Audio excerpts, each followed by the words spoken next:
Jingala, Nyanyanya Bulumang, Nyanyanya Mingyabo Yugumbe Wajang. My name is Rachel and I'm a Mingyabo woman from the Tweed Coast of New South Wales.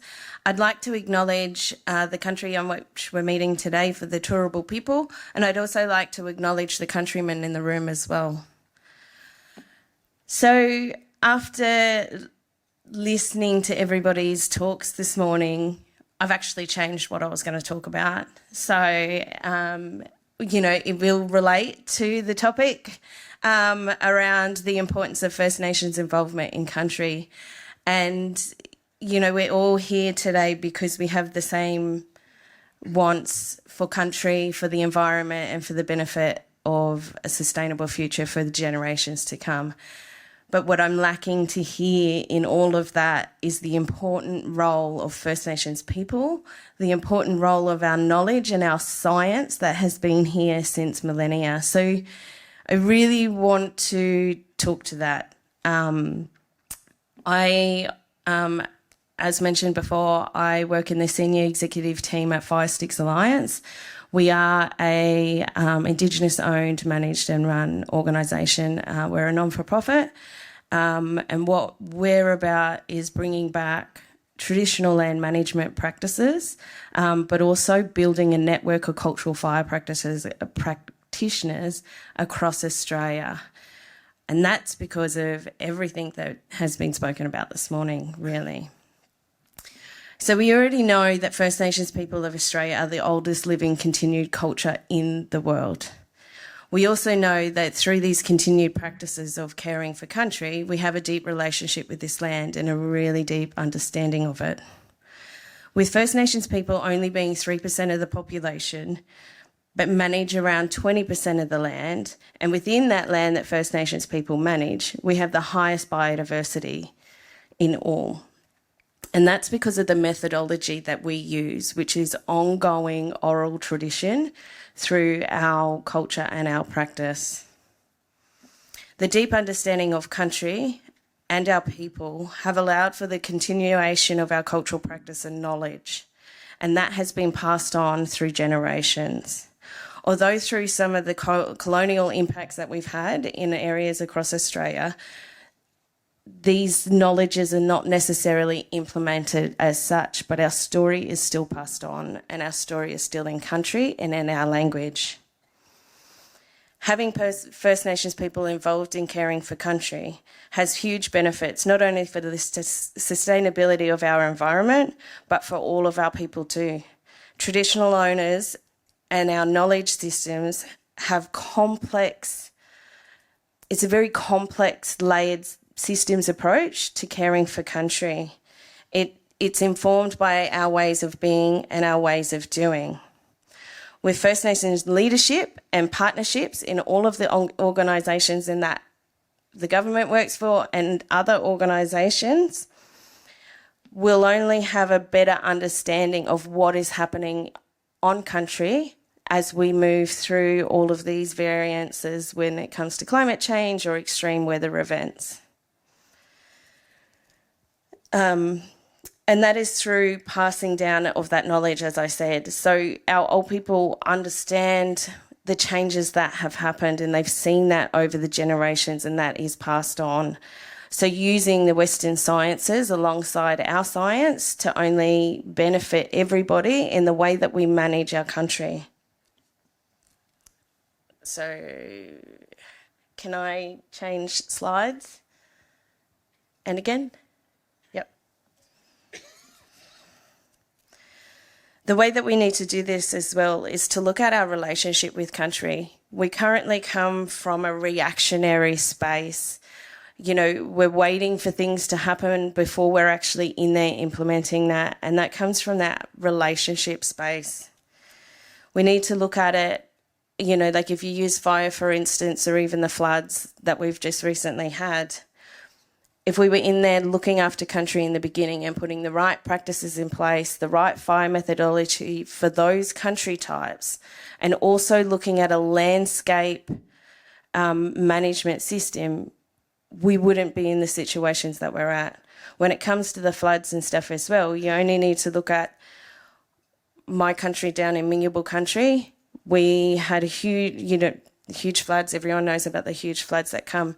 Everybody's talking about Lismore, but all of those smaller towns and all of those smaller communities that were highly impacted by those floods that weren't, seen on the news. I lived in a 2-story house, and we had the water come up into that second story.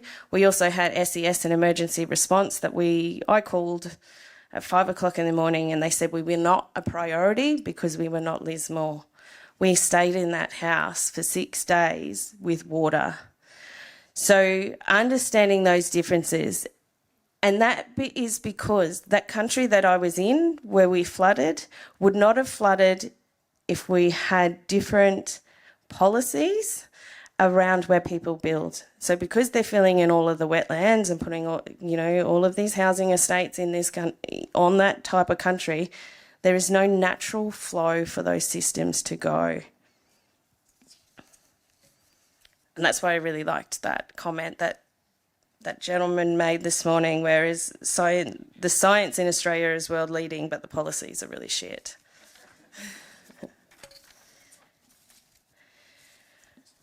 So to do this and to have a very different view on how we are managing country is through our partnerships with First Nations people. I know people struggle with how do we reach out, what is the process, and how do we do that? How do we work out who the right people are working on country? We have so many ranger programs across Australia. It's just in my country alone, we have 12 different ranger groups. And we're all out there doing different things, and that's because it's our cultural obligation to care for country. And when you care for country, you're caring for your people. So within that, I would suggest that you just reach out to your local mobs. We are the most researched people in Australia, that it is not hard to jump on Google and find out who your TOs are and to find out what groups are actually working in the spaces that you're in, to actually have them involved in the decision-making process when you start talking about country. Next slide. There's been a global interest in First Nations environmental leadership, but we need a more rapid response to this. In Australia, we are failing to recognise the transformational potential of First Nations-led conservation. Cultural land management is not just ecological, but it entails the social, emotional, environmental and economic drivers which require all aspects of country, which we as First Nations people call a kinship system.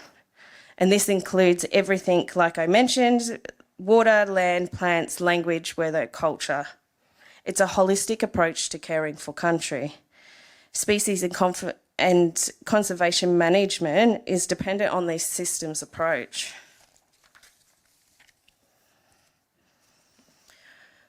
First Nations science is a practice, and it's an observation that's been maintained for thousands of years. And it needs to be acknowledged as that and valued as an important part of moving forward. At 5, 6 and Ites, we are grounded in traditional knowledges and practice that's been passed on for years. It's a deep and complex system of knowing and understanding country. It's understanding what's happening in those systems to put the right fire methodology into that place. So as an example of that, when we're out training our associate fire practitioners, we get them out on country, we have elders present all the time, and we also include our Djadjam, which is our children.